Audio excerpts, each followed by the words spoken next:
যেমনটা কি আমরা আগের এপিসোডে শেষে দেখেছি, Alex, David, Jess, dragon girl এবং চ্যাং গং ইয়ার নেস্ট এরিয়া থেকে বাইরে যাওয়ার জন্য একটা গেটের উপরে হামলা করে সেটাকে ব্রেক করে দেয়। কিন্তু যখন ওরা সবাই ওই গেটের অপর পাশে যায় তো ওরা জানতে পারে ওই এরিয়াও নেস্ট এরিয়ার মধ্যেই আসে, আর নেক্সট এরিয়া থেকে বাইরে বেরোনোর জন্য ওদেরকে ওই জায়গার এন্ডে যেতে হবে। কিন্তু তখনই ওদের ওপরে এক ফ্লুটওয়ালা পার্সন অনেকগুলো ইনসেক্টের সাহায্যে হামলা করে। কিন্তু ওরা সবাই অ্যালেক্সকে নিজেদের পাওয়ার দিয়ে ওই ইনসেক্টগুলোকে খতম করে দেয়, যার পরে অ্যালেক্স এবং বাকি সবাই খুব দ্রুত সামনে এগিয়ে নেক্সট এরিয়ার বাউন্ডারি পার করে নেয়। এরপরে অ্যালেক্স নিজেকে এবং বাকিদেরকে কিছু ফ্লুটের সাহায্যে হিল করে দেয়। তখনই চ্যাং গংয়ানা বলে এই ফ্লুটওয়ালা পার্সনের কাছে ইমর্টাল এনার্জি রয়েছে, যার কারণে এর পাওয়ার অনেকটাই বেশি ছিল, আর কেউই বাইরে থেকে ওই ডিভাইন লোটাসের সাহায্যে একে দেখতে পারবে না। এর জন্য এই পার্সনের সমস্ত কাণ্ড কারখানা বাইরে ফাঁস হওয়ার কোনো ভয় নেই। যেটাতে ড্র্যাগন গার্ল বলে ওই পার্সন ইমর্টাল এনার্জি হাসিল করার জন্য অনেক লক্ষ মানুষের এনার্জি এসেন্স ইউজ করেছে, আর হতে পারে এই কারণেই ওই পার্সন কাল্টিভেটরদেরকে নিজের ট্র্যাপে ফাঁসিয়ে মারে। এটা শুনে অ্যালেক্স বলে মনে হচ্ছে এ দুনিয়াতে প্রথম পার্সন যার কাছে ইমর্টাল এনার্জি রয়েছে, কারণ আমি এর আগে এমন কোনো পার্সনের বিষয় শুনিনি যার কাছে এইরকম পাওয়ার আছে। যেটাতে ড্র্যাগন গার্ল বলে এটা সত্য নয়, 10 ক্রাউন কিংও ইমর্টাল এনার্জি পেতে সাকসেসফুল হয়ে গেছে, আর এই সময় 6 ক্রাউন প্রিন্স মিং চুয়ানও ইমর্টাল এনার্জি হাসিল করার খুব কাছাকাছি পৌঁছে গেছে। এটা শুনে অ্যালেক্স ওদের সবাইকে বলে তোমরা কি জানো ওরা সবাই ইমর্টাল এনার্জি কিভাবে হাসিল করেছে? এটাতে চ্যাং গংয়ানা বলে কেউই জানে না মিং চুয়ানের কাছে এমন কোন ধরনের ট্রেজার রয়েছে যে সে এতটা পাওয়ারফুল তৈরি হয়েছে। তখনই ড্র্যাগন গার্ল বলে আমি 10 ক্রাউন কিংয়ের বিষয়ে তো জানি, যে সে এক ধরনের ইমর্টাল ক্লাউড ট্রেজার পেয়েছিল, আর সেটারই সাহায্যে ও নিজের ফাউন্ডেশন বিল্ড আপ করেছে, আর সে নিজের ক্ল্যানের মধ্যে সবথেকে পাওয়ারফুল ওরিয়ার হয়ে যায়। এটা শুনে অ্যালেক্স বলে ইমর্টাল এনার্জি হাসিল করার কোনো এক রাস্তা নেই, এটা শুধু তোমার উপরে ডিপেন্ড করে আর তোমার কাছে থাকা ট্রেজারের ওপর। আগে বাকি কাল্টিভেটররা সেখান থেকে চলে যায়।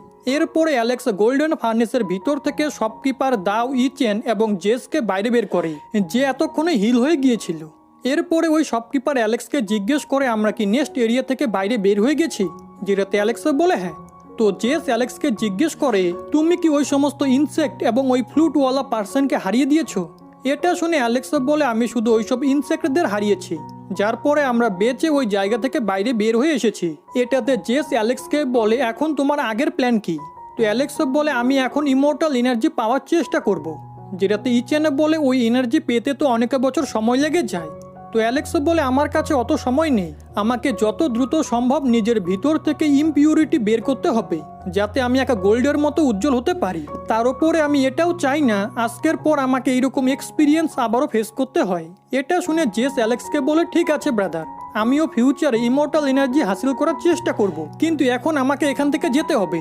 যার পরে সে অ্যালেক্সকে বাই বলে ওখান থেকে চলে যায়। দেন অ্যালেক্স ওই তিনজনকে ওই জায়গা থেকে যাওয়ার জন্য বলে দেয়, কিন্তু যাওয়ার আগে অ্যালেক্স ওদেরকে বলে যদি তোমরা কোনো জায়গায় ইমর্টাল ক্লাউড পাও তাহলে আমাকে অবশ্যই জানিও। কিন্তু এটাতে ওই শপকিপার বলে আমি শুনেছি কিংলিং সিটিতে ইমর্টাল ট্রেজার পাওয়া যায়, এর জন্য তোমার ওখানে গিয়ে চেক করা উচিত। এখন এটা শুনে অ্যালেক্স কিংলিং সিটিতে চলে আসে আর আশেপাশে ঘোরাঘুরি করতে লাগে। ওই সময় সে নেদার ক্ল্যানের কিছু পার্সনকে এক কফিনকে একটা রেস্টুরেন্টে নিয়ে যেতে দেখে। তো অ্যালেক্স ওই রেস্টুরেন্টের দিকে যেতে লাগে। এদিকে যখন ওরা সবাই রেস্টুরেন্টে পৌঁছে যায় তো ওই কফিনের ভিতর থেকে নেদার ক্ল্যানের সেকেন্ড জার্নাল বাইরে বেরোয়, যাকে দেখে ওখানে থাকা লোকেরা কথা বলতে লাগে এই পার্সন তো অনেক বেশি খতরনাক, আর এ কিছুদিন আগে এক ইয়ং মাস্টারকে মেরেছে, তার সাথে সাথে এর বডির ওপরে কোনো বরদানও রয়েছে। এরপরে ওই সেকেন্ড জার্নাল কফিন থেকে বাইরে বেরিয়ে ওপরের ফ্লোরে চলে যায়। এদিকে আমরা ওই ওপরের ফ্লোরের একটা রুমকে দেখতে পাই যেখানে জেসিকার সেকেন্ড বডি আর ইমর্টাল টেম্পেলের সেকেন্ড জার্নাল বসেছিল, তার উপরে ওর সাথে ইমর্টাল টেম্পেলের আরও এক কাল্টিভেটরও ছিল। এখন ওরা দুজন সেকেন্ড বডির কাছে হোয়াংয়ের বিষয় জিজ্ঞেস করে, যেটাতে সেকেন্ড বডি বলে আমি শুনেছি যে হোয়াংয়ের খবর এনে দিবে তাকে অনেক বড় প্রাইজও দেওয়া হবে। এটা তো ওই পার্সন বলে এই মিশন অনেক বেশি সিক্রেট, এর জন্য আমি এই রুমকে ফরমেশন দ্বারা কাভার করে দিয়েছি যাতে আমাদের এই কনভারসেশন বাইরে থেকে কেউই না শুনতে পারে। আর এই কথা সত্যি যে হোয়াংয়ের ওপরে ইমর্টাল টেম্পেল একটা প্রাইজ মানি রেখেছে। যেটা শুনে সেকেন্ড বডি ওই সেকেন্ড জার্নালকে জিজ্ঞেস করে তোমাকে নিশ্চয়ই জেসিকা এখানে পাঠিয়েছে, কিন্তু ও এখানে নিজে কেন আসেনি? যেটা তো ওই সেকেন্ড জার্নাল বলে জেসিকা আমাদেরকে বলেছিল আপনি ওনার সাথে দেখা করতে চান না, এর জন্য আমরাই শুধু এখানে এসেছি, না হলে আপনি তো এখান থেকে চলে যেতেন। এদিকে সেকেন্ড বডি অ্যালেক্সকে ওই রেস্টুরেন্টের বাইরে দেখে নিয়েছিল। এর জন্য সে ওদের দুজনকে বলে আমি একটু রিল্যাক্স হওয়ার জন্য বাইরে যাচ্ছি, আর কিছু সময় পরে চলে আসব। এখন এটা বলে সেকেন্ড বডি সিঁড়ির কাছে চলে যায়, আর অ্যালেক্সকে সিঁড়ি চড়তে দেখে তার কাছে নিজের একটা হেয়ার পিন ফেলে দেয়, যেটা অ্যালেক্স খুব ভালো করেই চিনত। তখনই সেকেন্ড বডি এক অচেনার মতো অ্যালেক্সকে বলে, মিস্টার, আপনি কি ওই হেয়ার পিন আমাকে তুলে দিতে পারবেন? এটা শুনে অ্যালেক্স ভাবে এ আমাকে জেনেও আমার সাথে অচেনার মতো কেন কথা বলছে। মনে হচ্ছে এখানে কিছু গড়বড় আছে, আর আমাকে নিজের আইডেন্টিটি হাইড করে রাখতে হবে। এখন এটা বলে অ্যালেক্স সেকেন্ড বডিকে তার হেয়ার পিন ফেরত দিয়ে দেয়, কিন্তু ফেরত দেওয়ার আগে সে ওটার মধ্যে একটা ম্যাজিক্যাল স্পেল লাগিয়ে দেয়, যার কারণে অ্যালেক্স সেকেন্ড বডির আশেপাশে সমস্ত কথা শুনতে পারত। এরপরে সেকেন্ড বডি আবারও নিজের রুমে ফিরে আসে, আর অ্যালেক্সও ওই রুমের পাশেই একটা টেবিলে এসে বসে। যার পরে সেকেন্ড বডি ওই দুই পার্সনকে আবারও বলে যে ওয়াং এর খবর এনে দেওয়া পার্সনকে যে অনেক বড় প্রাইজ মানি দেওয়া হবে, এটা কি একদম সত্যি? যেটাতে সেকেন্ড জার্নাল বলে হ্যাঁ। এখন সেকেন্ড বডি এমনটা আবারও এর জন্য বলে কারণ অ্যালেক্স দূরে বসে তার সমস্ত কথা শুনছিল, আর অ্যালেক্স এখন এই বিষয়টা জানতে পেরে গিয়েছিল যে ওই দুই পার্সন আসলে ইমর্টাল টেম্পল থেকে বিলং করে। এদিকে সেকেন্ড বডি ওদের দুজনকে বলে আমি তো শুনেছি হোয়াং ইমর্টাল টেম্পলের ইয়ং মাস্টারকে হারিয়ে দিয়েছিল, তো এখন এমন কে রয়েছে যে হোয়াং এর সাথে ফাইট করবে? অন্যদিকে অ্যালেক্স বুঝে যায় সেকেন্ড বডি তার জন্য ইনফরমেশন কালেক্ট করছে। এদিকে সেকেন্ড জার্নাল বলে হোয়াং যাকে হারিয়েছে ওটা শুধু আমাদের মাস্টারের সেকেন্ড বডি ছিল, না হলে হোয়াং আমাদের মাস্টারকে কখনোই হারাতে পারতো না। তার উপরে আমাদের মাস্টার গড বিটেলকেও অ্যাক্টিভেট করে নিয়েছে, যার কারণে উনি খুব দ্রুত ইমর্টাল এনার্জি হাসিল করে ফেলবেন, আর এরপরে ওনাকে হারানো একদম অসম্ভব হয়ে যাবে। দেন উনি হোয়াং এর কাছ থেকে নিজের বদলাও নিবেন। তখনই সেকেন্ড জার্নালের সাথে আসা কাল্টিভেটর সেকেন্ড বডিকে বলে আমি আপনাকে বলতে চাই আমাদের মাস্টারই হোয়াং এর উপরে এই প্রাইজ মানি রেখেছে, কারণ উনি খুব দ্রুত হোয়াংকে খুঁজে মারতে চান। এর জন্য আমাদেরকে যেই হোয়াং এর খবর দিবে আমরা তাকে খুব ভালো ধরনের প্রাইজ দিব। যেটাতে সেকেন্ড বডি বলে এর মানে হলো যেই পার্সন হোয়াং এর খবর দিবে সে শুধু প্রাইজ মানি পাবে না, বরং সে তোমার মাস্টারের ফাইটও দেখার সুযোগ পাবে। যেটাতে ওই সেকেন্ড জার্নাল হ্যাঁ বলে। তো সেকেন্ড বডি বলে কিন্তু আমি তো শুনেছি হোয়াং নিজের আইডেন্টিটি হাইড করতে অনেক বেশি এক্সপার্ট, এই কারণে যদি ও এখন এই বিল্ডিংয়েও এসে থাকে তাহলেও আমরা তাকে চিনতে পারবো না। এখন এটা বলে সেকেন্ড বডি অ্যালেক্সকে ইশারা করে। তো অ্যালেক্স তৎক্ষণাৎ ওই রুমে এসে ওই দুই পার্সনকে বলে আমি শুনলাম তোমরা দুজন হোয়াংকে খুঁজছো, আর যে ওদের বিষয়ে বলবে তোমরা তাকে অনেক বড় প্রাইজ মানি দিবে, তো তোমরা নিজের প্রাইজ রেডি রাখো, কারণ আমি হোয়াং এর বিষয়ে জানি। এটা শুনে ওরা দুজন চমকে যায় যে একটা সাধারণ পার্সন ওদের রুমে কিভাবে চলে আসলো।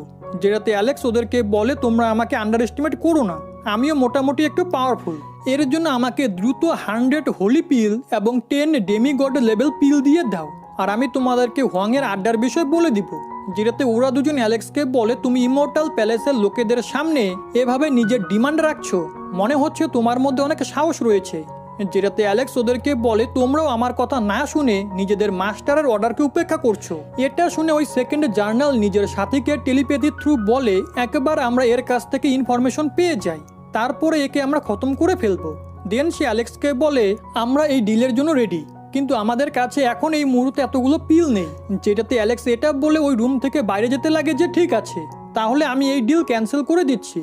কিন্তু তখনই বাইরে অ্যালেক্সকে ওই নেদার ক্ল্যানের সেকেন্ড জার্নাল থামায়, আর তাকে বলে যদি তোমার ইনফরমেশন ঠিক হয় তাহলে অর্ধেক মেডিসিন নেদার ক্ল্যানের লোকেরা তোমাকে দিবে, কারণ আমি নেদার ক্ল্যানের সেকেন্ড জার্নাল হওয়ার দরুন ইমর্টাল প্যালেসের সাথে মিলে হোয়াংকে খুঁজতে চাই।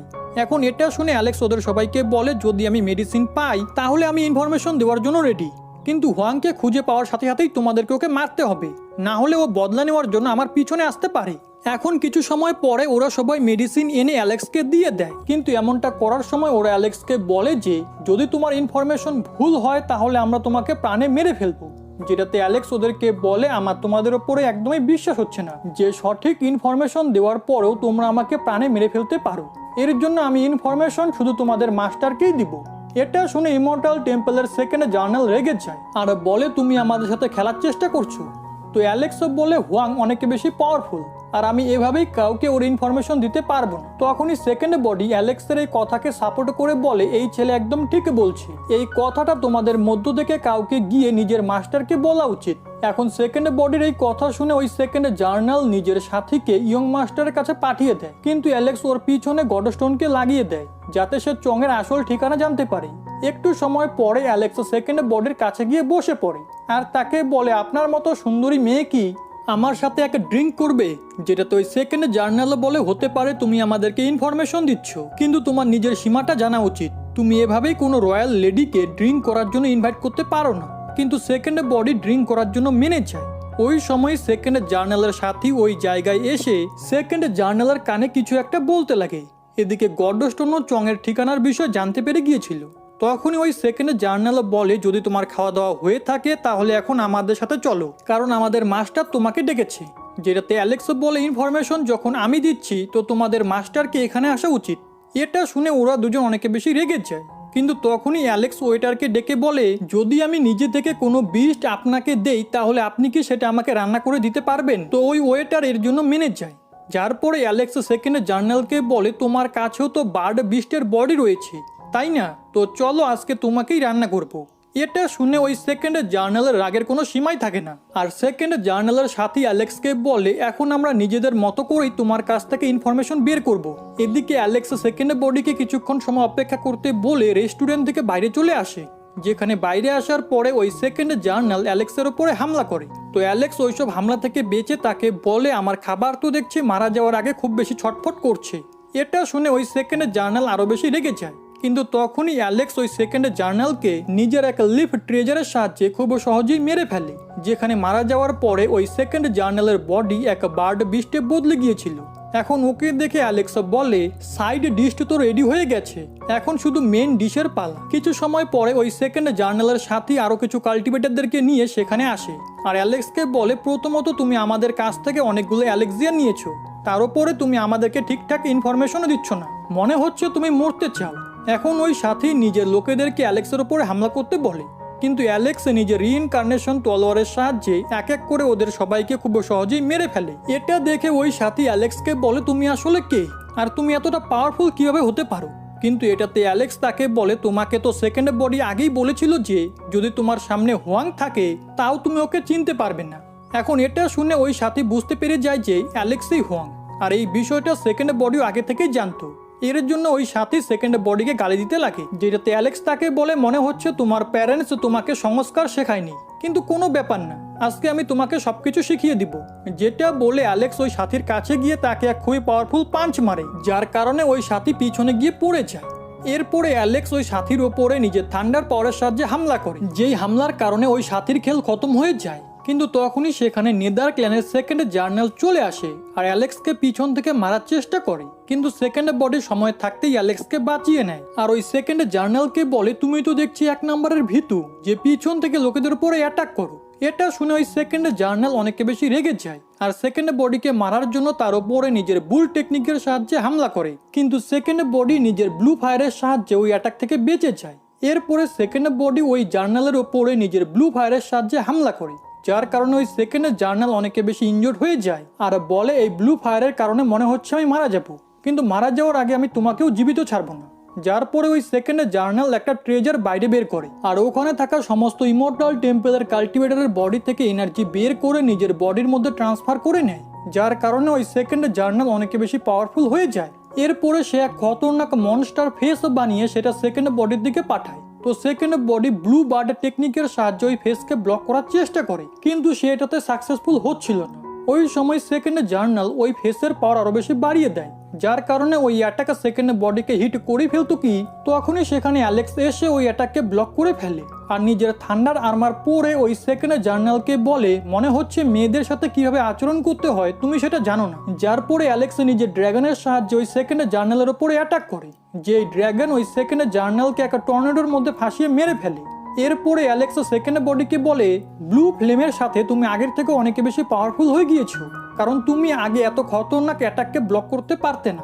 যেটাতে সেকেন্ড বডি বলে, আমারও ঠিক এমনটাই মনে হয়, কারণ এইরকম ফ্লেম প্রায়শই আমাদের ডিভাইন ফায়ারকে ইউনাইট করার পরে চলে যায়, কিন্তু ব্লু ফ্লেম এখনো আমার ভিতরেই রয়েছে। তার উপরে আমার মনে হয় এর ভাবনা চিন্তাও ঠিক আমার মতোই। যার পরে অ্যালেক্স ওই রেস্টুরেন্টের শেফকে বলে, এই বার্ডগুলোকে রান্না করে রাখো, আমি একটু সময় পরে আসছি। দেন অ্যালেক্স গডস্টোনকে বলে, আমি চংকে মারতে চাই, এই কারণে আমাকে ওর পর্যন্ত যাওয়ার রাস্তা দেখাও। যার পরে গডস্টোন অ্যালেক্স এবং সেকেন্ড বডিকে একটা ফরেস্টের মধ্যে নিয়ে আসে। আর সেখানে আসার পরে গডস্টোন বলে ওই সেকেন্ড জার্নালের সাথে এই জায়গাতেই এসেছিল, নিশ্চয়ই এখানে কোনো ফরমেশন রয়েছে যেটা চংকে গার্ড করছে। এখন এটা শুনে অ্যালেক্স এদিক ওদিকে দেখতে লাগে আর সে একটা টেলিপোর্টেশন ফরমেশন দেখতে পায় যার মাঝখানে একটা পার্সন বসেছিল। তখনই গডস্টোন ওই ফরমেশনের উপরে অ্যাটাক করে, কিন্তু ওই ফরমেশনের কিচ্ছু হয় না। তো অ্যালেক্স নিজের রিইনকার্নেশন টেকনিকের সাহায্যে ওই ফরমেশনকে সিল করার চেষ্টা করে। এখন এটা দেখে ওই ফরমেশনের মধ্যে বসে থাকা পার্সন চংকে একটা মেসেজ পাঠানোর চেষ্টা করে, কিন্তু অ্যালেক্সের রিইনকার্নেশন টেকনিকের কারণে ও এমনটা করতে পারে না। এরপরে ওই পার্সন অ্যালেক্সকে জিজ্ঞেস করে তুমি কি, যেটাতে অ্যালেক্স তাকে বলে আমি সেই ছেলে যার বিষয়ে বলার জন্য কিছু সময় আগে তোমার কাছে ইমর্টাল টেম্পলের একটা সার্ভেন্ট এসেছিল। এখন এটা শুনে ওই পার্সন বুঝে যায় তার সামনে দাঁড়িয়ে থাকা অ্যালেক্সই আসলে হুয়াং। এদিকে অ্যালেক্স ওই পার্সনকে বলে তোমার কাল্টিভেশন মেথড দেখে তো মনে হচ্ছে তুমি ইমর্টাল টেম্পল থেকে বিলং করো না, তাহলে তুমি চংয়ের গোলামি কেন করছো? ওই সময় গডস্টোন ওই পার্সনকে বলে চুপচাপ দ্রুত আমাদেরকে এটা বলে দাও যে এই টেলিপোর্টেশন ফরমেশন কোন জায়গার সাথে কানেক্টেড, আর তুমি এখানে বসে কোথায় নিজের মেসেজ পাঠাও। যদি তুমি সত্যি কথা বলো তাহলে আমরা তোমাকে ছেড়ে দিব। যেটাতে ওই পার্সন বলে আমি এই বিষয়ে কিচ্ছু জানি না, আমি শুধু এই জায়গাকে গার্ড করি, আর যখনই কিছু গড়বড় হয় কেউ এসে আমাকে বলে দিয়ে যায়, আর আমি ফরমেশনের সাহায্যে চংকে মেসেজ পাঠিয়ে দেই। এটা শুনে গডস্টোন ওই ফরমেশনকে ভালো করে চেক করতে লাগে, আর চেক করার পরে অ্যালেক্সকে বলে এই ফরমেশনের সাহায্যে কোনো মানুষ টেলিপোর্ট হতে পারবে না, শুধু কথাই ট্রান্সফার হতে পারবে। যেটাতে অ্যালেক্স গডস্টোনকে বলে তুমি কি এই ফরমেশনকে চেঞ্জ করে এমন ফরমেশন বানাতে পারবে কি যেটাতে আমরা চংয়ের কাছে পৌঁছতে পারি? এটা শুনে গডস্টোন বলে আমি এমনটা করতে তো পারবো, কারণ আমি এরকম ফরমেশন আগে অনেকবার দেখেছি, কিন্তু এটাতে অনেক সময় লাগবে আর আমার এনার্জি অনেক বেশি পরিমাণে কনজিউম হবে। তো অ্যালেক্স গডস্টোনকে বলে ঠিক আছে, তুমি নিজের কাজ করো আর আমি পরে তোমাকে ভালো রিওয়ার্ড দিব। অন্যদিকে ওই পার্সন ফরমেশনকে ডিস্ট্রয় করার চেষ্টা করে যাতে ওরা কেউ ওই চংয়ের কাছে পৌঁছতে না পারে, কিন্তু সময় থাকতেই গডস্টোন ওই পার্সনকে হিট করে পিছনে পাঠিয়ে দেয়। যার পরে অ্যালেক্স ওই পার্সনকে বলে তুমি তো ইমর্টাল টেম্পলের কোনো মেম্বারও নও, তাহলে তুমি চংয়ের প্রতি এতটা লয়াল কেন? যেটাতে ওই পার্সন বলে আমার উপরে একটা পয়জনের ইউজ করা হয়েছিল, যার হাত থেকে আমি তখনই বাঁচতে পারবো যখন আমি চংকে সাহায্য করব, কিন্তু এখন আর যেহেতু আমি সেটা করতে পারলাম না, এর জন্য আমার মৃত্যু হয়ে যাবে। এখন ওই পার্সনের এমনটা বলার সাথে সাথেই ও মারা যায়। অ্যালেক্স ওই পার্সনের ডেড বডি দেখে বলে ইমর্টাল টেম্পল, তুমি অনেক নির্দোষ লোকেদেরকে নিজের গোলাম বানিয়েছো, আমি তোমাকে কিছুতেই ছাড়বো না। তখনই গডস্টোন ওই ফরমেশনের মধ্যে চেঞ্জেস করা শুরু করে দেয়। আর এর সাথে আজকের এই এপিসোড এখানেই শেষ হয়ে যায়।